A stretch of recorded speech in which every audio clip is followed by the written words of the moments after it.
Hey guys, thanks for watching. Please make sure to subscribe to our YouTube channel and all our social media platforms at Phenoboxing. You can follow my personal social media at Adriana_sports. Enjoy. That never thought I was going to be able to give them, and I'm very thankful for that. And that'll wrap up the Q&A with Jose. We have Josh Taylor on the line. Josh has a very interesting. Josh, before I let Jose go, Josh, are you there, Josh? Yeah, I'm here. Yeah. Jose, what do you think of Josh's conference call outfit here today? Josh, you're very relaxed. You got the shirt off. You couldn't find the tank top, Josh? Yeah, I'm just there. I've been out the back, chilling out in the sunshine, enjoying some sunshine. Yeah, I'm chilled out here. I just can't wait to get going on Saturday. So all the hard work's done, everything's done. So yeah, I'm chilling out in between a little bit of a session later on, and yeah, just chilling out, enjoying myself. Hey, Jose, why didn't you come with this? Why didn't you come with this sort of outfit? I think it was Nike Boxing made you wear the hoodie, right? Otherwise, you would have been like Josh, shirts off and stuff, right? No, I'm just comfortable. I got the AC on. It's and it's a sunny day here in Riverside, but I'm inside, I'm indoors, and I wanted to be comfortable myself with the sweater. But there's times that I take off my shirt and just be relaxed. There's nothing wrong with that. Well, listen. I think Jose's saving that for the weigh-in. Jose, yeah. Any final comments? I'm just at the back here trying to get a good tan. That's all it is. there's nothing wrong with that, man. Well, Jose, you're from the Central Valley, where I'm like pale blue. I'm like a bottle of milk. I need to get some colour before I go back to Scotland. Yeah. So Jose lives in the Valley where it's sunny about 340 days a year. Josh is from Scotland where it's sunny, about 34 days a year. So he's got to get the tan in before he heads back to Scotland. Enjoy the sun, definitely. Well, listen, Jose, thank you so much for joining us today. We're all guys. Looking forward to Saturday night. We'll let you run, and we will see you guys soon. Thank you, Jose. All right, brother. Take care. And now we are joined by the Tartan Tornado, Josh Taylor, who is going for a little history of his own, looking to be the first Scot man to become undisputed champion. And if I'm not mistaken, he would be the third fastest to undisputed status if he were to win on Saturday. Josh, how you doing today? And same question I asked Jose. Now that it's fight week, does it feel like more real? Now that it's fight week, you're here in Vegas, and we're only a couple days away. No, I'm nice and relaxed. Listen, I'm totally relaxed about this week. I couldn't be any more prepared, any more mentally and physically prepared. I've prepared to the best of my ability, so I'm nice and relaxed. I'm not wasting any energy on thinking about the fight and thinking about that. It's just another day at the office on Saturday. It's just another day at the office with a lot of city eyes on me. But I am totally confident in this fight. So no, I'm not feeling a bit between my teeth and getting anxious. I'm totally relaxed, as you can see. So I'm totally relaxed and full of confidence going into this fight. So I'm just taking it as it comes and enjoying the ride. And we're going to start with the questions. Keith Idek. Keith, please unmute yourself and go. Hey, Josh. The last time that Jose Ramirez fought a southpaw when he fought Zepeda, a lot of people thought that he lost the fight. I'm just curious what you thought of that fight, and maybe how he. I know you don't fight the same way, of course, as Zepeda, but how he fared against the southpaw. Josh, please unmute yourself. Josh, sorry, you accidentally muted. Yeah, there you go. Yeah, I thought that Ramirez was very, very fortunate to come away with that decision. I thought that I personally scored the 8-4 to Zepeda when I watched it. But it is what it is. It's past. But he's there, done it. He got the result that he was looking for. And that's the past is the past. I'm not really too interested in what he's done before. It's all about Saturday and things that I've seen and holes in his game and things like that I think I can exploit on Saturday. So I'm not too fussed about dwelling on past fights. Just in general, Josh, do you think that he's vulnerable against southpaws? I think he's vulnerable, full stop. I think he's going to be quite easy to find. I don't think I'm going to have to go looking for him to hit him. That's for sure. I know his style's come forward, so it's got the makings to be an absolute barn burner fight, you know, because he comes to fight and I come to fight. So it's going to be a good fight for sure. Thank you, Keith. Now we go to Jeremy Harridges. Jeremy, please unmute yourself. Hi, Josh. You're talking about, you know, passing for instance and not looking too much at them, but you do have a shared opponent in Victor Postal. Looking at your performance versus his performance, is there anything that you can take away from that? Did that help you understand his style any better? And what do you make of that? Listen, I've said this a few times in a few different interviews. You know, I give him the benefit of the doubt. I was not impressed with what I've seen against Victor Postal. I give him the benefit of the doubt with having 3 back-to-back training camps, you know, peaking 3 times and all that sort of stuff. You know, that can have maybe a little bit of an effect on you. But no, I'm not dwelling on past opponents. That is a fight that's been and done in the past. It's all about Saturday. I'm pretty sure he's been in the gym and rectifying the things that I think he probably thinks he could have done better or things like that. I'm pretty sure he's been working hard in the gym and working on righting wrongs that he did and mistakes that he made and things like that. I'm pretty sure he's been working hard to make sure that he doesn't do them again. All right. Next, we go to Jonathan Nagyoff. Jonathan, please go ahead. Hey, Josh. Could you just touch on sort of the extra work you've had with Ben Davison? Now it's sort of your second camp. How's that sort of working relationship developed? It's been brilliant. You know, I've never been so relaxed and happy in a fight camp. You know, just the way I've prepared, I've had a nice long preparation for this fight. You know, after my last fight with Kong Song, I took a couple of weeks off, come back down, ticking over in the gym and things like that. You know, then I went home for Christmas, which is the first Christmas I've had off since I've turned professional. So I relaxed in Christmas, ate some good food, put on a little bit of weight, but I was always taking over in the gym back home. And then as soon as New Year happened, I was right back down to London and gym and training again. So I've been in a long preparation for this fight, a long camp. We've trained diligently and sharply, and we've got a great game plan going ahead this Saturday. And the relationship with Ben is just it's brilliant. You know, it's not only a boxer and trainer relationship, it's also a friendship as well. You know, he's a real good guy, with that respect there, that when we go into the gym, he's the boss, you know. So yeah, it's very good, and we're happy where we're at and the way things have went. Best of luck, Josh. Cheers. Thank you, Jonathan. Boxing UK, please unmute yourself. One question and go ahead. Boxing UK, please unmute yourself. Going once, going twice. Hi, Josh. It's Steve from Boxing UK. Hello, Steve. Hello, mate. Josh, last time we spoke was just before the World Boxing Super Series final. Will that final, the experience of that huge event, help you this weekend, do you think? And if you win, do you want to be in the pound-for-pound conversation at last?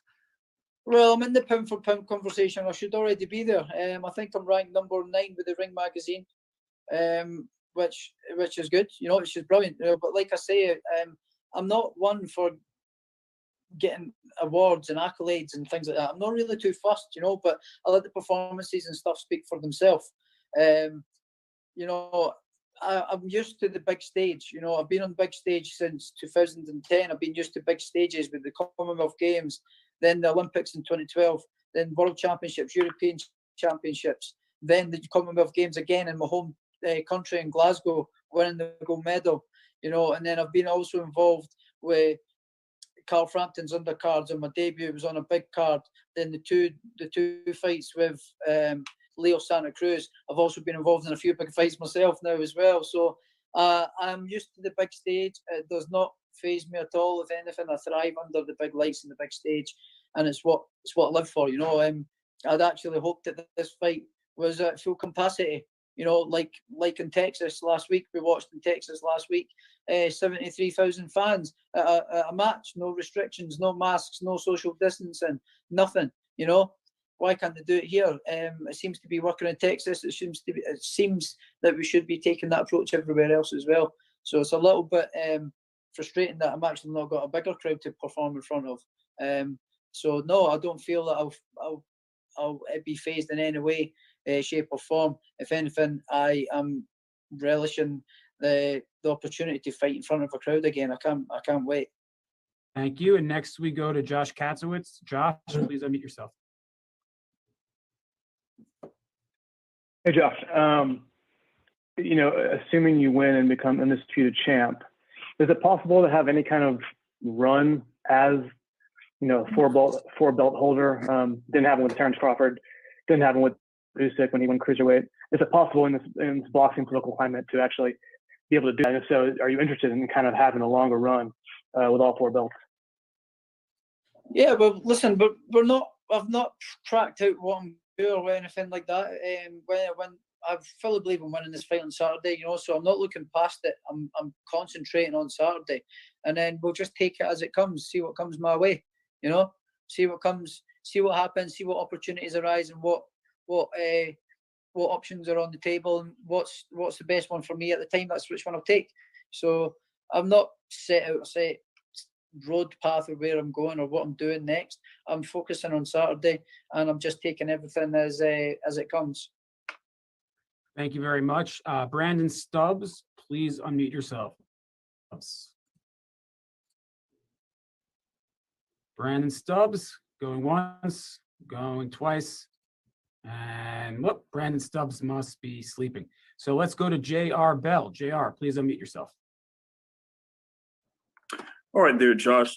You talked about the whole thing about pound for pound discussion, but I wanted to touch on, the legacy of being in an undisputed title fight here at, super lightweight. Now, if you were able to, get this win, what would that mean for you in your legacy as a fighter, specifically in this super lightweight division? This fight to me, it means the world. It is a massive piece of history for both of us. For myself to become the first undisputed champion in Scotland in the 4-belt era, the first undisputed champion since my fellow countryman Ken Buchanan, in Scotland. It's a massive, massive piece of history. This really, really cements my name in British boxing history and Scottish boxing history as an all-time great. So this really cements my name in the history books and in the legacy books, being a great fighter. So it means a lot to me, this fight. This fight means everything to me. I've prepared so well and so long and so hard for this fight, to win this fight, to achieve this. It's on the cusp of achieving something great, and going down as potentially a Hall of Famer fighter. It's just it is huge for me, this fight. I can't express how much I want to win this fight and how important it is to me. All right, and next we go to the Central Valley. Mike Roweda, you're back. Please unmute yourself. Josh, obviously, this is the biggest fight of your career. As you said, you would hope it would be full capacity. But the fact that fans are going to be back in any way, shape, or form, how much do you think that's going to help you out in your performance as well? As Jose, as he said, he had a little bit of an issue without the fans in his last fight. Yeah, it's going to be great, because the fans there give you that extra little bit of butterflies, a little bit of pre-match jitters, because there's fans there watching you. They create an atmosphere, they make noise, and they make the event bigger and better and special. So it gives you that little bit of butterflies, because there's fans there watching. There's going to be making an atmosphere. They're going to be either singing or booing, or and it gives you that little bit more fire and determination and butterflies in your stomach. So my last fight as well was in front of no fans, and it was very hard to keep in the zone when you're coming out to the ring with no fans, with your ring music on but no fans, and then getting shouted out. It was like just a glorified sparring match, and it was quite hard to keep up for it mentally. So this fight's going to be easy. It's going to be brilliant. We're both used to fighting in front of fan bases and big fans, so having some kind of normality back is awesome. It's brilliant. Thank you. Good luck on Saturday. Thank Thank you. And now we go ahead to a couple more questions for Josh Taylor, and then we're gonna end the chat. It's been a long chat, so I don't want to keep everybody here all day. Jose Camarillo, please, Jose Camarillo, please unmute yourself. Yep, I see. And go ahead when ready, sir. Okay. Yes, sir. Yes. What is the meaning, Josh, of saying no pain, no gain? As said in the series. No pain, no gain. I think it speaks for itself. Goes without saying, you know, in any walks of life, you know, if you want to go for something, there's no pain, no gain. You know, you've got to work hard, you've got to sacrifice, you've got to put yourself through things that, you know, that's hard, that's tough, it's painful, to gain experience, to gain money, to gain whatever, to gain new businesses, to gain whatever. You've got to go through some kind of pain to have the gain. You know, it's in all walks of life, I believe that. It's no pain, no gain. You know, I've trained so hard for this fight. You know, it's I've put myself through a whole lot of misery and pain, and you know, a lot of sacrifices away from home, my friends, my family. No pain, no gain. You know, it's nothing worth having and going for in life. It doesn't come easy, so you've got to go through a little bit of pain to get there. And I'm going to answer this question. Brandon Stubbs' connection cut off when I called him, but he did message. He wanted to ask Josh the ripple effect, given that the fighters at 147, 140, and 135, they're all looking at the winner of this fight. So how do you sort of see that landscape, and how aware are you that everybody within a 3-division radius will have their eyes set on this fight Saturday night? Oh, it's brilliant. You know, it's a massive fight, you know, and there's, like you say, there's 3 weight categories where fighters can be potentially fighting after this. So the possibility and the options after this fight is massive. You know, there's going to be, you're not going to be short of options of fights and what fights you want to choose after this fight. You know, so it's great. It's really exciting times. And you know, again, I apologize to everybody who had a question in the queue that couldn't get to it. But we had a lot of questions. Obviously, a fight of this magnitude, a whole lot of interest and a lot of questions. So I apologize to those who I did not get to today. Josh, any final thoughts? Again, 4 days away. Any final thoughts you want to say to your Scottish people, and anybody that fans and media and anybody out there watching? Just to fans and stuff. I'm thankful for the support. I've been getting overwhelmed with messages over my social media, and messages of support and from my phone and things like that. So I just want to say thank you to everyone who's taken the time to wish me good luck and well wishes. And I'm going to win this fight on Saturday for you all. I'm gutted that none of your travelling fans can come over and see me as well. So I promise to win this fight and not let you down. And we will be back at some point in the future. And thanks for the continued support. It really means a lot to me. And thank you, Josh. Thank you, everyone, for joining us on the call today. I'm just, as I mentioned, in the United States, ESPN, ESPN Deportes, and ESPN Plus, 8 Eastern now, 5 Pacific for the 3 main fights. That's 1 a.m. UK time exclusively on Fight, F-I-T-E, over in the UK. The undercard, Javier Martinez, Raymond Murataya, Robeisy Ramirez, Andres Cortez, and the Louis Correa Jose Enrique Vivas fight will be 1:45 Pacific, 4:45 p.m. Eastern time, exclusively on ESPN Plus. As I mentioned, a clean sellout, the first ever boxing event at the brand new Virgin Hotels Las Vegas Casino Resort. So again, we're looking forward to seeing those of you who will be in attendance. We're looking forward to seeing you at the venue. Everybody else, that you know how to watch the fight. So we will see you then. Thank you, Josh. Thank you, everyone, for joining us today. Everybody have a great day. Thank you. Thank you. Thank you.